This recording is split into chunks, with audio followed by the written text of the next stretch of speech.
Good morning or good evening, everyone, depending on where you are. Thank you very much for joining the Washington Institute's Virtual Policy Forum, which will be discussing the recent hostilities between Iran, Israel, and the United States, and the implications of the recent conflict on the energy and economic sectors in the region.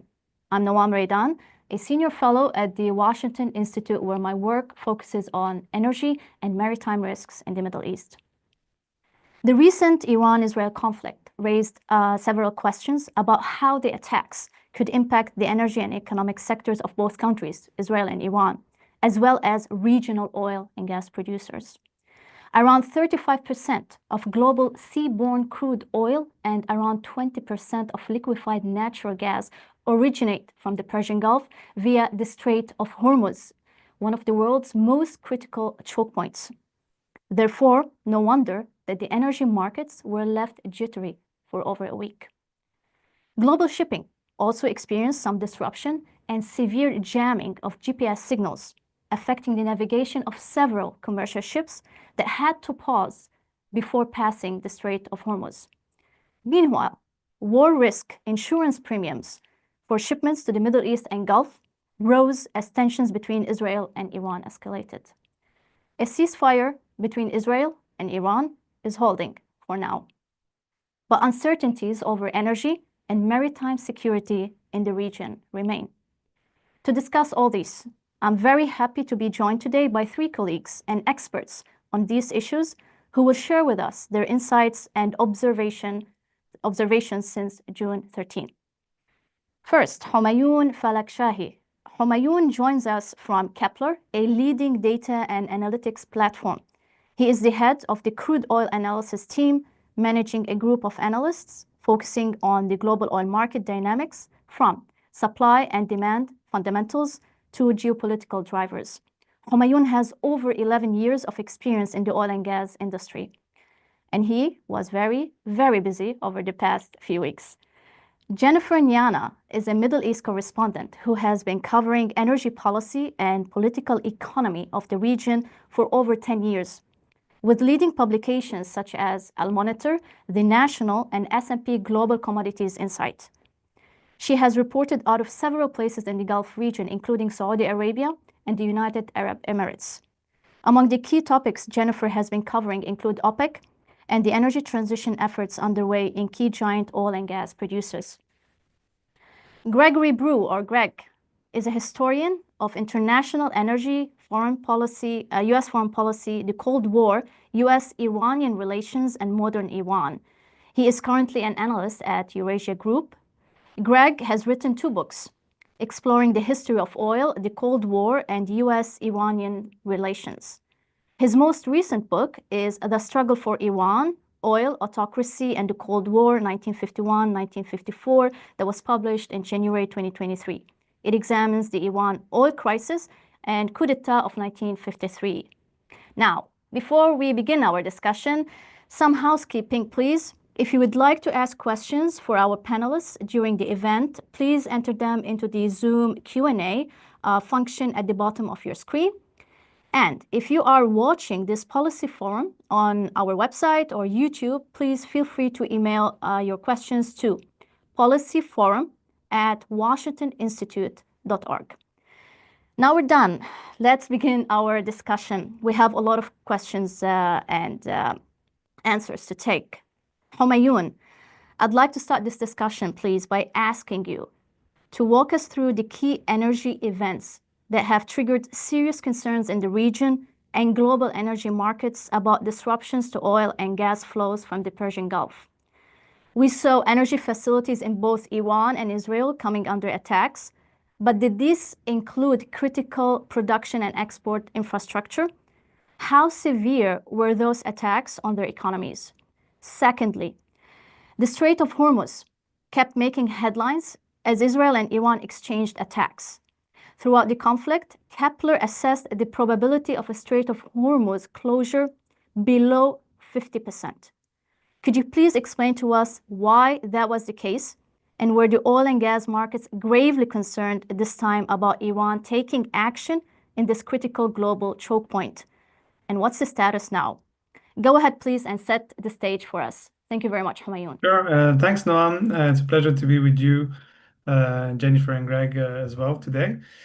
So thanks for the question. Yeah, I think looking at the implications on the energy sector, obviously, the markets were kind of on high nerves at the beginning of the Israeli attack, with the fact that, as you mentioned, 35% of global seaborne oil traded passes through the Strait of Hormuz every day, 20% of LNG. So obviously these markets kind of stressed out and showed a strong reaction at the beginning.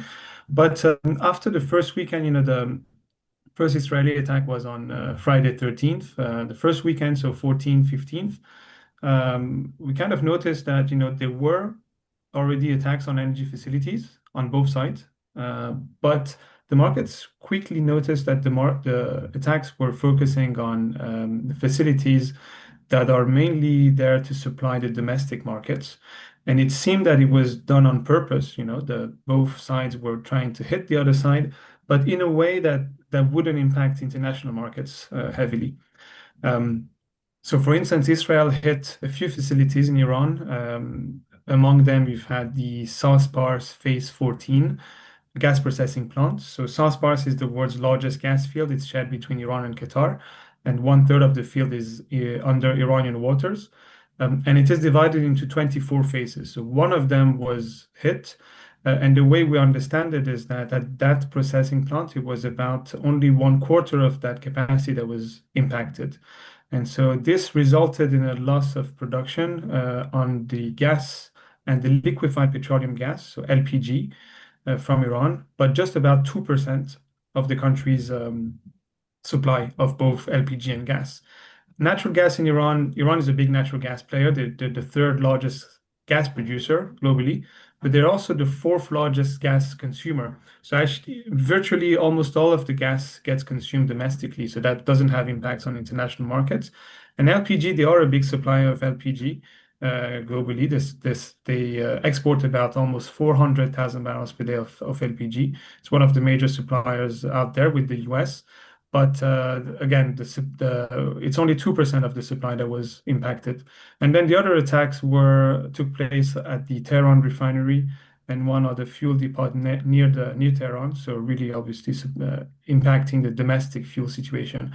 On the other side, Iran attacked the Haifa refinery and especially the power plant supplying the Haifa refinery with power. So Israel has two refineries, the Haifa and the Ashdod refinery. The Haifa one actually supplies about 2/3 of petroleum products in Israel. So it's the largest one that was hit. But we think it's really the damage to the power plant that actually led to the closure of that refinery. So that refinery has been closed for, after maybe day 4 or 5 of the war, and remained closed, and it's supposed to remain closed for about one month. Now Israel has storage of both crude and products, and we think this storage is enough for them to sustain domestic supply to satisfy domestic demand for a period of 2 to 3 months. So for crude, it's about 50 days. And for products, we think it's about 2 months. So from the very beginning, it was clear that both sides were okay. They were targeting the energy facilities, but they were not targeting the facilities that are supplying really the international markets. And so that's why I think really the markets, even though they went up, they didn't go crazy, right? We had Brent rise by about $10 per barrel, but then it then came back and it was quite volatile. And obviously now it's back to where it was before the war. Now down to the Strait of Hormuz, as you mentioned, it's a really key choke point, especially for oil and natural gas. Iran controls it half-half with Oman. And there's a few reasons why we were, from the very beginning, very pessimistic into the likelihood of Iran closing the strait. The Iranian regime always comes out and says, whatever happens, we have the ability to close the strait. It's a threat that they've been launching out for decades. But in reality, they never actually implemented it. And there's a few reasons why. The first one is that they depend themselves on the strait. 100% of their crude oil LPG and fuel oil exports have to go through the strait. They have started to build one terminal outside of the Strait of Hormuz, which is called the Josk terminal, but it's only partially built. And so far, there's only been two loadings ever from the terminal. So if they close the strait, they would only be able to export about 1/4 of the volumes that they now export in terms of crude. So first of all, they would have impacted themselves mostly. And then the second reason is because countries in the region have officially at least supported Iran in this war. They have condemned the Israeli, what they called aggression. So doing that would have severely impacted the other countries in the region. Some of them have means to bypass the strait, but in terms of volumes, it's really from Saudi and the UAE. In terms of volumes, it's only 1/3 of what is exported for crude. It's about 15 million barrels per day, and about 5 million barrels per day could have been redirected. But nonetheless, it would have impacted the other countries in the region, and politically would have meant that pushing these other countries to the camp of Israel. And there's two other reasons. The third one is the fact that the strait is controlled half-half with Oman, so it would have constituted a violation of territorial Omani waters. Oman is an important country for Iran. This is where you've had the negotiations take place with the US over the past few months. It's a neutral country, so it would have been bad for Iran to antagonize them. And the last reason, and probably the most important one, is China. China buys all of Iran's oil and 80% of its LPG and fuel oil. And China depends heavily on the Strait of Hormuz, on the Persian Gulf, for its own crude oil imports. Nearly half of China's crude oil imports pass through the Strait of Hormuz, 47%. In volumes, that's about 4,700,000 barrels per day. So that's huge. And obviously antagonizing China, which has a seat at the UN Security Council, wouldn't have been wise, I think, for Iran. So from the very beginning, we said, the probability is very, very low. Even if you take a very extreme scenario where you think the Iranian regime could collapse, even then, I think the likelihood remains extremely low. Right. Thank you, Humayun, so much for this excellent overview. Before I move to Greg, what's the status right now, Humayun, in the Persian Gulf? Like shipping back to normal, or are there still high risks there? Yeah, pretty much. There's been an impact. The first few days, we've actually seen the countries in the region, including Iran, export as much as possible. We saw an increase actually in exports, not a disruption. That's because of the risk, all countries were trying to push as many barrels out of the Persian Gulf. It has since come down to normal levels. The number of ballast vessels, which is vessels empty, entering the Gulf decreased at the beginning from 65 to 45, but it's now back up to 56. So it's kind of normalizing slowly. Yeah. Got it. So to everyone, this is the situation right now amid the ceasefire between Israel and Iran, which is holding so far. Greg, we saw Humayun giving us this overview, and as Humayun said at the beginning, we did see oil prices a little bit jittery, now back to normal. You've been closely monitoring the U.S. role in the conflict and its policy toward Iran in general. After the U.S. strikes targeting Iran's nuclear facilities, President Trump called for oil prices to stay low. Everyone, keep oil prices down. I'm watching, the president wrote in a Truth Social post. Greg, was Washington worried about an increase in oil prices? And in your view, did the U.S. calibrate its military strikes and broader decisions in a way that avoided rattling the oil markets further? Well, thank you so much, and good morning, everybody. Good afternoon if you're joining us. On this point, I think it's important first to contextualize President Trump's relationship with the oil market. He does have quite a long history of commenting on movements in the price of oil. He has a long history of commenting on things like OPEC production policies, U.S. sanctions policy. He does seem quite sensitive to oil and the price of oil. And this speaks to, I think, how he views oil's importance to American politics and the American economy. Trump is very much a creature of the 20th century, the 20th century American moment, where gasoline prices are very often kind of used as a benchmark, a barometer of public sentiment. It's an accepted fact in U.S. politics that when gas prices go up, dissatisfaction goes up. And when gas prices come back down, enthusiasm or optimism in the economy tends to increase. And I think this is very much how Trump sees things. In his view, the price of oil is kind of a hydraulic meter to measure the state of the U.S. economy. That being said, of course, the United States has become a major U.S. producer and a major U.S. exporter. And there are times where Trump gestures to that. There is, of course, his policy of energy dominance that he pushed hard in his first administration, that his current administration is also pushing, albeit with slightly less visible results.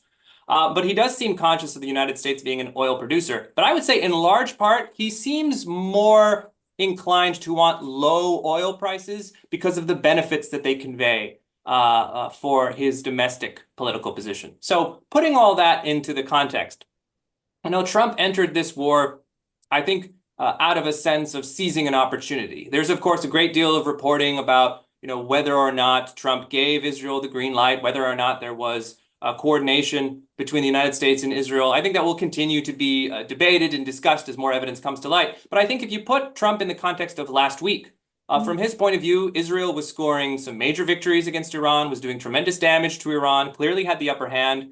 There have been reports on how the president was, watching the war take place, unfold over 24-hour media. And as you watched his public commentary, he became increasingly bellicose, increasingly open to the idea of using U.S. military force against Fordo and the other facilities. Now, once that strike had taken place, I think he pivoted back to a position of pulling the United States away from potential escalation. And I think he was conscious of the impact that would have on oil prices. As Humayun mentioned, prices went up in the context of this war. That was not something that the president looked upon with favor, although he commented on the prices fairly late in the conflict. This sense that the prices had gone up and it would be nice, favorable if they went back down. I would also note, in the context of President Trump's general economic agenda, low oil prices, low gas prices are a hedge against inflation. They're a hedge against the potential impact of his other macroeconomic policies, including his policies on tariffs, his policies on trade, his policies on reducing taxes, cutting taxes in the United States. Keeping oil low supports all of that, even if it damages American companies that are operating in the shale sector and elsewhere. So I think we can see the president's rapid move towards de-escalation in the aftermath of the Fordo strike as coming in the context of his conscious effort to pull prices back down. And I would also note, he made some very interesting comments in the wake of the ceasefire, both on social media and at the NATO summit, regarding Iran's oil exports to China. Comments that I think created a great deal of confusion. He said that Iran is now free to sell oil to China. Iran, of course, is under considerable U.S. sanctions that he has added to under his administration. And I think some interpreted his comments as implying that there would be sanctions relief for Iran. I don't believe that is the case. I believe that what the president was doing was indicating that the risk of disruption was now low, that the risk of oil moving through the Strait of Hormuz had now fallen as a result of the ceasefire that he has implemented, and that the reality of Iran exporting oil to China will now be maintained, will remain the case. I don't think he was suggesting that there's going to be any change in sanctions policy. But to get to your final question, was the U.S. move towards de-escalation connected to the oil market? Yes and no. I think there was an effort to pull prices down, but there was also, going into it, I believe, a concern in the administration of the U.S. being pulled into a protracted military engagement. I think a strike on Fordo was seen as a one and done. It was seen as a use of U.S. military power in support of Israel, but not the beginning of a protracted campaign. The president remains conscious of his political constituents being very much opposed to protracted U.S. military interventions in the Middle East. And I think that also informs his position this week of maintaining the ceasefire, of emphasizing that the job has been done, that Fordo has been destroyed, speaks to his desire to avoid any kind of significant escalation or U.S. intervention. That's a perfect, detailed analysis, Greg. Thank you so much for that. Now I'm going to move to Jennifer. Jennifer, you saw Greg. Greg focused on the U.S., the geopolitics, and even the U.S. Domestic market. I'm going to move now back to the region. You've been covering the energy sector in the Gulf region for over a decade now, Jennifer. In the past several years, we saw some energy facilities as well as oil tankers in the region coming under attacks during the Yemen war and even during the ongoing Red Sea crisis. Yet the impact on the GCC countries, mainly Saudi Arabia and the United Arab Emirates, has been very low, as well as the impact on oil supplies. In your view, Jennifer, How did Saudi Arabia and UAE specifically view the risks this time amid the Israel-Iran conflict and US strikes at a later stage? What were the key energy challenges for them? To you, Jennifer. Thank you, Noam. The Gulf states are very wary of any potential impact, even if it's unintended, from the escalation that we saw in recent days between Israel and Iran. The Gulf states share this waterway, the Persian Gulf, which at its narrowest is around 34 kilometers. Kuwait is also very close to Iran in terms of land borders. So any missiles flying overhead or the Houthis potentially joining in support and directing drones or missiles that could fall on any of the energy sites that lie along the Persian Gulf coast could have a very disruptive impact on energy supply, and it wasn't a risk that they were willing to take. The eastern flank of the Arabian Peninsula is particularly energy rich. It has many oil producing and oil processing facilities of the world's largest oil exporter. There are several key refineries. If you remember back in September 2019, the Abqaiq and Khurais facilities were targeted by the Houthis with drones and missiles, and it led to Saudi Arabia's oil production being halved temporarily. So around 5.7 million barrels per day of crude oil was taken offline. And back then, Brent, which is the benchmark on which most of the world's seaborne crude oil is being traded, spiked to around 20%, which was the highest since the 1990 Gulf War. So in terms of concerns, actual disruption to supply and to production sites has been a factor that markets have previously taken into account. And this, is the contrast with the potential closure of the Strait of Hormuz. So this is a very real threat to Gulf economies, which are still very much dependent on oil. It is a threat to global oil prices, oil markets, as well as the economies of the countries that depend on the supply, such as China and India. Now, for instance, the Khurais oil field, which has a production of 1.5 million barrels per day and storage capacity of around 20 million. Since the attack, in terms of protecting these sites, Gulf countries, especially Saudi Arabia, have really stepped up efforts. I visited Khurais last year, and it is heavily guarded. You have drones patrolling the sites, looking for threats, and there are a number of checks and balances to make sure that such an attack doesn't take place. And also we've seen, as you've been noting in your Maritime Tracker, that the Houthis, since Saudi Arabia has normalized relations with Iran in 2023, have refrained from any direct attacks on energy infrastructure. Saudi Arabia has been struck. Also, the UAE was a fuel depot in Abu Dhabi was attacked in 2021. And there were previously many attacks on vessels in Bab el-Mandeb and even in the Indian Ocean. But they refrained from any direct attacks on vessels carrying Gulf crude. There was an attack reported last year on a vessel owned by Bahri, which is Saudi shipping line. And both the Saudis and the Houthis denied that such an attack had taken place. Another point to note is that in addition to oil, the UAE also operates a nuclear power plant, and there are many risks. But since the Gulf states have normalized relations with Iran, maintained these channels of open communication, and are also being consulted by Iran as their actors that are close to both the US and Israel, the UAE normalized relations with Israel in 2020. So Iran sees them as actors with considerable clout to influence a ceasefire, to prevent further escalation of violence in the region. And Iran and the Houthis, who are the closest proxies to the Gulf states, are unwilling to jeopardize this relationship.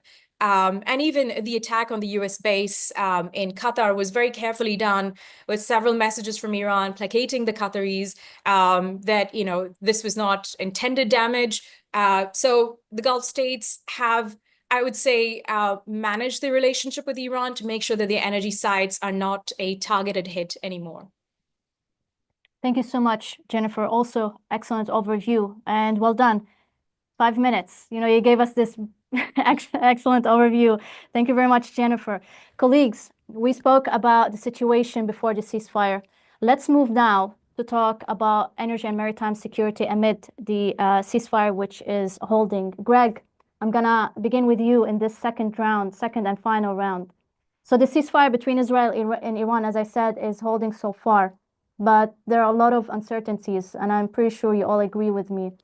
In your view, Greg, what is needed to restore regional energy security, or will it remain fragile? Iran also needs to keep exporting its oil for revenues, as you and Humayun and Jennifer also mentioned. Is the country willing, Iran, willing to return to hostilities? If you can share with us, Greg, the key indicators to watch moving forward, that would be great. Thank you. Sure thing. So I think, first of all, I think there will remain risks to regional energy security, but they will remain at varying levels moving forward. I think the risk to the Strait of Hormuz from an Iranian move to escalate there has been and will remain very low. The disparity of forces between the United States and its allies, the GCC, against Iran, and Iran's need to preserve its own internal position, and its desire to remain at least on somewhat amicable terms with the rest of the GCC, and the fact that it continues to export crude. All of this suggests that a concerted Iranian effort to close the strait remains quite unlikely. Even in the context of escalation, I think Iran would likely take steps to harass tanker traffic or gesture towards its desire or intention to close the strait, but I think an Iranian move against the strait remains very much a last resort in the event that the regime feels significantly threatened. I will say that. There are, however, more relevant threats to energy security that would stem from an escalatory scenario. Before I get to those, what would that scenario look like? I think the risk of escalation in the future largely rests in the hands of Israel. Israel began the conflict. Israel's main goals have been the destruction of Iran's nuclear program, the degradation of Iran's military. Israel is, at the moment, content with the victory that it has won, with the achievements that it's made over the last 2 weeks. But that contentment may not last. If there are indications that Iran is rebuilding its nuclear program, if there are continued roadblocks or impasses at the negotiating table, if there's any sign that Iran is attempting to rebuild its program in secret towards potential weaponization, even if there is no conclusive public evidence, and I think that is likely to be the case moving forward. I think there is likely to be a great deal of ambiguity and uncertainty around Iran's nuclear program in the future. That aside, if Israel feels threatened, Israel will act. And that will be the primary escalation driver. In that event, I do think the most potent risk to energy security in the region is to Iran and Iran's own export facilities, targets that Israel chose not to target in this war, likely for a variety of reasons. That may not prove to be the case in future conflicts. Israel may feel compelled to strike Iran's export facilities, in which case there will be a physical disruption to crude on the market. And there will be an increased escalation risk to the region should Iran feel compelled to respond to either traffic through the strait, or should the Houthis in Yemen, Iran's ally, feel compelled to target energy traffic through the Bab al-Mandeb. That, to me, is the most potent energy risk in the region. There's also a risk that Israel targets Iran's gas exports. Iran is a major gas exporter to Turkey, as well as to Iraq. These are significant sources of earning for the Iranian economy, and they're also a significant source of energy for Iraq and Turkey. These are potent threats that could emerge in the event that war resumes and Israel expands its targeting to include energy export facilities. Those would be the risks that I would be conscious of in the event that we see escalation. Thank you so much, Greg. Greg, before I move to Jennifer, with respect to the Houthis, just briefly, they claim that they were gonna attack U.S. commercial ships and warships, and then we haven't heard or seen anything from them. Correct me if I'm wrong. Are they quiet now? Briefly. Sure, I think they're quiet for now. I think there has been damage done to the Houthi infrastructure as a result of the U.S. campaigns over the last 16 months. They will attempt to rebuild. I think it is a threat that shippers and commercial traffic is going to be conscious of in the Red Sea. But they're quiet for now. It's not a threat that's going to go away. I'll put it that way. Right. Thank you very much, Greg. Jennifer, back to you. Saudi Arabia and the UAE, they've been transforming their energy and economic sectors over the past several years, including through partnerships with the United States. How important, in your view, is regional stability for their massive projects, and can it be guaranteed? What lessons have we learned from the recent Israel-Iran hostilities? And amid the risks, will these states, Saudi Arabia and the UAE, reassess some of their long-term projects? To you, Jennifer. Thanks, Noam. This is a great question because in terms, other than the energy implications, in terms of the longer term implications of what happened, I think this is something that many of us in the Gulf are still processing. The multi-billion-dollar projects, which are also known as the giga projects, being undertaken across the Gulf, the bulk of it is concentrated in Saudi Arabia, which is diversifying its economy away from oil as part of the Vision 23 blueprint. But all of this requires the unimpeded flow of oil to finance them. And I'd like to address your last question at the start. The Gulf states have been reassessing some of their more long-term projects. This reassessment, particularly for the Saudi economy, has been ongoing for some time, particularly because of the volatility of oil prices and the prolonged dip from OPEC cuts, which have been reversed earlier this year. Saudi Arabia has found it really difficult to finance some of these projects, particularly in NEOM, which has been downsized because it hasn't been able to meet desired levels of oil revenue. Even Aramco scaled back on an oil capacity expansion plan, which has been in the works for a very long time.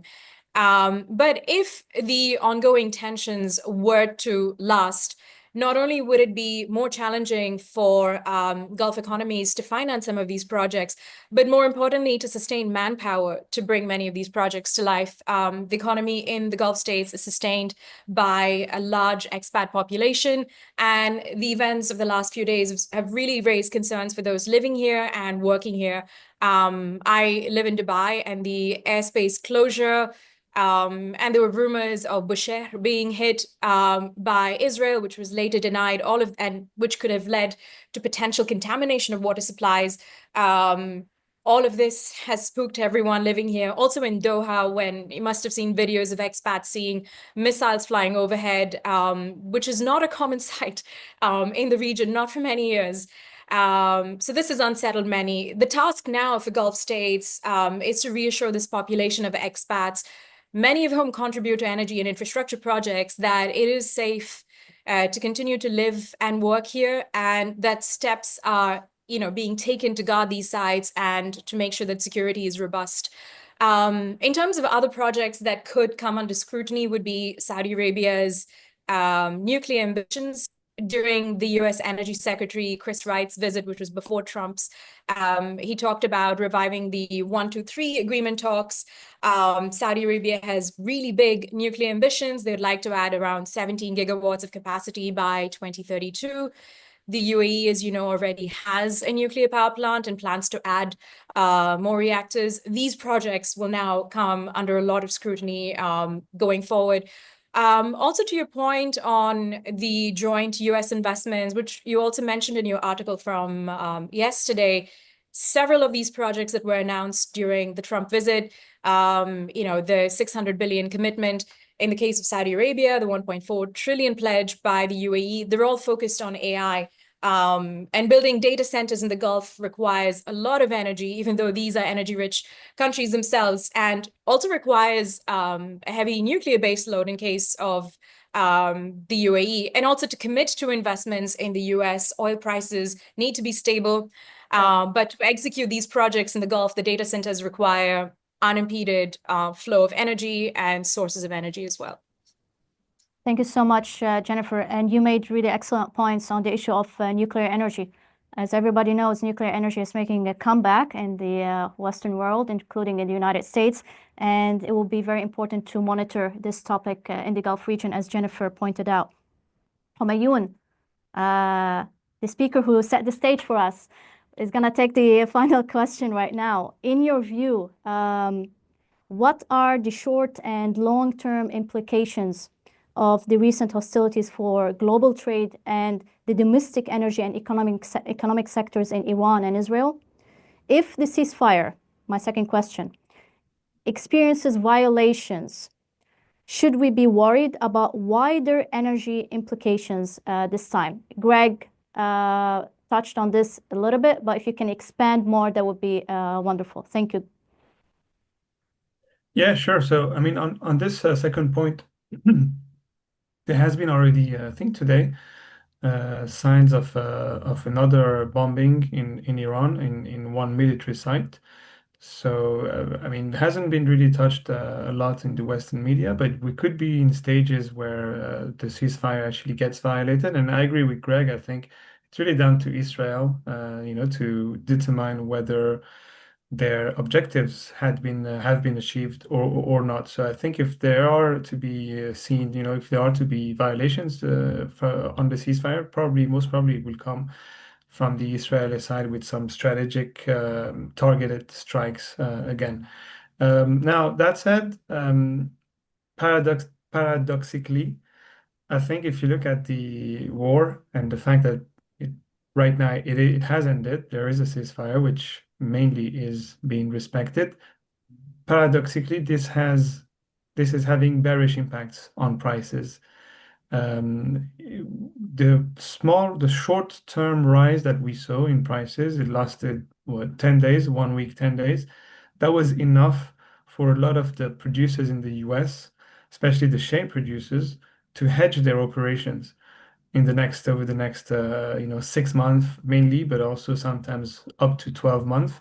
And that's because the curve on the future curves on the oil prices rose through the next 6 months, 12 months. So they have been able to secure a sort of minimum price level for their operations, meaning that even if you see prices crashing between now and the next 6 months, that production, at least in the short term for these producers, is secured. They know that they have a minimum price they can sell it at. And that's actually quite bearish for prices because before the war, the drop in the oil price that we were seeing was starting to have an impact on US production outlook. Even though US production has not yet decreased, but we were seeing the cracks in this when you look at upstream activity. The rig count were continuing to decrease, the productivity levels struggled to increase. And we were believing, I mean, ourselves at Kepler, we were thinking that we could see production drop by 130 KBD, 1,000 barrels per day, between now and the end of the year. Now, that 130 has been reduced to 30,000 barrels per day because of the fact that these US producers have been able to hedge themselves. So, Mayun, excuse me, you mentioned the rig count. To the viewers and listeners who don't understand, have never heard that word, could you just explain it? The rig yeah, count. sure. So this is simply the number of drilling rigs. In order to produce oil and gas, you need to simply dig a hole in the ground, put pipes in it, and be able to bring oil and gas up from the reservoir. And the equipment that allows you to do it is called a drilling rig. And so the rig count is simply the number of rigs being active at a certain point in time in the US and in North America. So the rig count in the US went down, meaning that activity in the exploration and production sector in the US starting to really come down. So again, that war actually allowed the US producers to hedge themselves.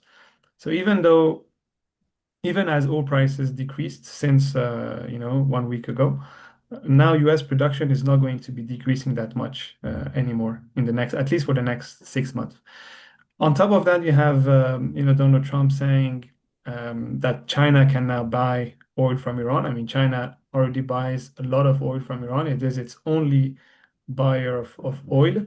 It's not actually the state, it's really small private refiners in China. And they buy Iranian oil because it is discounted and because their refining margins, the amount of, let's say, money they make based on each barrel of crude oil they process is very low. So they need to go for cheaper, discounted oil, namely from Iran. So China already buys a lot of oil, but we had seen that those imports decrease in the past few months because of the Trump administration maximum pressure policy. The Trump administration sanctioned 3 small refiners directly in China, which was the first time that the US ever did so. 3 small private refiners. And so that led to a small decrease in buying from China. It used to be at 1.6, 1.7 million barrels per day. It decreased to 1.4 million barrels per day. But now with Trump saying this, it seems that he's kind of given a green light for these volumes to increase. Maybe it's a thank you to Iran. Maybe it's an incentive for them to, respect the ceasefire. Maybe it's because, he wants, as Greg said, to be seen as a peacemaker. And I believe that Nobel Peace Prize at the end of the year is one major goal for himself personally. Um, but anyway, we think that actually this could mean more volumes of Iranian oil to China. And we actually calculated what the difference could be. We think it's almost 400,000 barrels per day, the potential for an increase. And that would result in yearly revenues of an increase of $10 billion for the Iranian state. Just that increment. If you look at it from a 1 year perspective, based on current oil prices, based on the discounts that they give. So again, I think the short-term implication is that prices are going to be much lower in the second half because U.S. production is going to remain stronger than what we thought, and oil demand growth this year is anyway quite weak. So prices are going to be decreasing, we think. We think that prices are going to be coming under $60 per barrel after the summer. Summer season is usually when demand is quite strong because people travel, they use their car more, they take the planes and so on. But after August, September, demand should be dropping, and we think prices will also be dropping. And the longer term implications, I think it actually sets the ground maybe for a sort of US deal. Trump actually said that there's no need for a nuclear deal anymore because he insisted that the nuclear facilities have been obliterated. And so this means that we could actually be at the onset of a new paradigm in the region with maybe US like formal US Iran relationship or at least diplomatic relations maybe being restored a few months from now. And maybe again, if you remember the fact that Trump, I mean, at least that's my viewpoint, really wants that Nobel Peace Prize, that would be the best advertisement that he could give out for his Peace Prize. Humayun, that was terrific. Thank you so much. You touched on several excellent points. But before I move to questions from the audience, I just want to ask about the attacks which you mentioned at the beginning, whether in Iran or in Israel, on energy assets. Did these affect their economies? Are there any long-term impact of let's say, the attack on the Haifa refinery or the, power facilities, as you mentioned? Any long-term impact or not really? Not really. No. Okay. No. Short term, there is an impact, especially mostly in Israel, actually, rather than Iran. But more Israel impact in Israel than Iran. Yeah, more in the short term because the Haifa refinery has closed. In Iran, you didn't have facilities that have closed. Yeah. And the other refinery, the Ashdod one, is currently under maintenance. So right now, Israel doesn't have any functioning refineries at the time we speak. But the impact should be relatively short term. It's expected that a month from now, the Haifa refinery comes back into operations. And Israel actually imports products as well, petroleum products directly. And actually, they import a lot from Russia. So we could see those imports increase as the domestic market needs to be satisfied. Okay. Thank you so much, Humayun. I have a couple of questions. I'm going to go through them and see if Jennifer, Humayun, or Greg would like to answer them. We have a question from a reporter for The National. The question is on GPS jamming. If anyone would like to take the question, which country, Israel or Iran, is most responsible for the GPS jamming? And just how costly is the GPS jamming for those tasked with shipping oil and gas? Who would like to take? I mean, I can just say a few words that there's been a lot of jamming in the first few days after the Israeli attack. We were seeing, jamming means that their AIS signal, which is the equivalent of the GPS for a car, was manipulated, and you could see the tankers appearing as if they were in Moscow or in Tehran. It's a very strange event. And I don't have the answer as to who was behind such actions. Maybe it was the Iranians to make the passage around Hormuz less safe, and so that freight costs would increase and would have another bullish impact on oil prices. Maybe it was other operators themselves because they didn't want to be seen exactly they didn't want their location to be exactly seen by Iran. Maybe they were thinking that it could get attacked by Iran. I don't know who was behind, but that actually stopped. But it still resulted in two tankers going into each other near Fujairah. And that was a result of that, because they didn't know exactly where the other tanker was, and so that led to this issue. I see. Greg, do you have anything to comment on that? No, not much to add from me. I would note that, in the context of Iran's oil exports, there is an ongoing interest, ongoing incentive to obscure the movement of tankers that are involved in ship-to-ship transfers, both through the Strait and elsewhere. So in some contexts, jamming, obscuring GPS tracking, AIS tracking is something that Iran has an interest in, as well as other actors that are involved in the movement of Iranian oil. But as far as jamming general signals in the Strait, I would agree with Hamayun. Okay, thank you, Greg. Another question probably for Jennifer. Actually, it's a bit related to what Hamayun mentioned. Hamayun said later this year we might see oil prices dropping even further. Hamayun, right? You said below $60 per barrel. Jennifer, how would that, in your opinion, impact the Gulf countries? I mean, oil prices at 60 or below is really bad news for these projects. Saudi Arabia needs oil at least close to the $90 bandwidth to finance some of these projects. It's been borrowing heavily to fund some of them, and this isn't. And this won't really help with meeting the Vision 2030 goals and deadlines in time. So this news wouldn't be received well. And also at the same time, you have OPEC increasing production and having more supply in the markets. So a $60 economy is not the ideal environment for many of the Gulf states.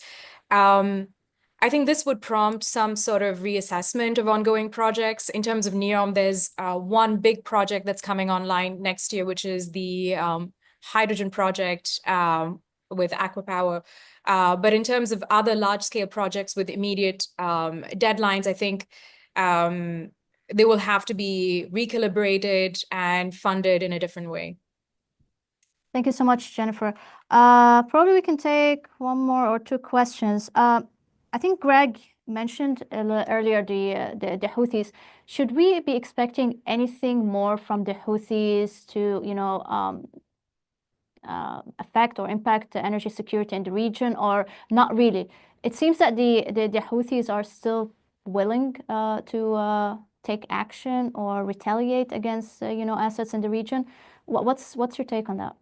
My take would be that the Houthis, I think they've accomplished the objectives they set out to accomplish through their campaign against shipping last year. They've proven their capabilities. They've proven that they can withstand punishing retaliation, that they're not going anywhere, right? That they're a force to be reckoned with, that they're going to remain in Yemen. Beyond that, their interest in escalating against the Gulf, for instance, appears fairly low. Some kind of agreement, some kind of rapprochement or normalization with Riyadh likely remains a objective of the Houthi leadership, and escalating against the energy infrastructure in the Gulf, escalating against Saudi or the UAE would not appear to be in their interest. I would also note, while their attacks on commercial shipping in the Red Sea reduced the volume of shipping, traffic has continued. Traffic of energy products, both from Russia to India and also from the Gulf west into the Western Hemisphere, never really stopped, despite the Houthi attacks. So this would suggest that the Houthis have been, not careful necessarily, but have chosen their targets with an interest of avoiding potential escalation with the Gulf states. I don't see that changing anytime soon. I see. Thank you so much, Greg. And I think we're a little bit moving more into questions on OPEC. I think, Jennifer, we need to take this last question. Back again to what Hamayun said, the price is dropping below $60 per barrel. And in light of the current uncertainties in the region, right, after the conflict between Israel and Iran, and also the involvement of the US later on, in the future, later this year, how do you think, like, OPEC, how do you see OPEC's role when it comes to intervening in order to manage the oil prices, knowing that OPEC had a lot of things on its plate, right? Before the conflict, they were dealing with low prices and bringing more barrels into the market, and then the conflict happened. and they were also in a very tricky situation. Moving forward, how do you think OPEC will play a role amid all what's going on in the region? I think OPEC has a very delicate balance to maintain. They have to make sure that don't come under fire from Trump, who hates oil prices, who hates high oil prices. And at the same time, they also have this task of making sure that the member countries are happy with the production quotas and the oil market is well supplied. And for now, they've really committed to adding more supply to the markets, and they haven't really moved away from that. So at least for this year, in light of the fact that Trump has visited these countries, has a relationship with them, and has repeatedly called for oil prices to be low, I don't think they would take any drastic changes. I think for now, they will just stick to their current path and keep production levels where they are. I mean, many Gulf countries have kept their oil production pretty tight over the last few years. So they're unlikely to be swayed from their current path.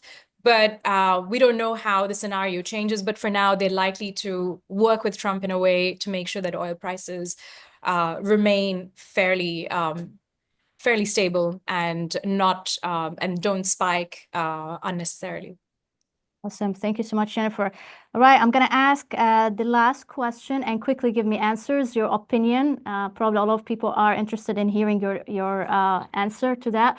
Do you think that the ceasefire will hold, yes or no? And do you think energy security will be restored anytime soon? So do you think the ceasefire will hold, Jennifer? I would just say that the phase of uncertainty that we saw with the tanker attacks before October 7, I think that sort of proxy warfare will continue for some time. I think one of the things that people are watching, I know this was supposed to be a very quick response, is how is Iran likely to respond longer term? And I think this is one arena where it has control, where it can actually do something. So even if the ceasefire were to hold, I think some level of low-level warfare will continue in the Red Sea and in the Strait of Hormuz. Affecting energy markets. Impacting energy markets, yes. Okay. Homayoun. Very, very short. Yes, I think it will hold, mainly because officially, at least, all sides are winners. You listen to them, everyone's saying we have won.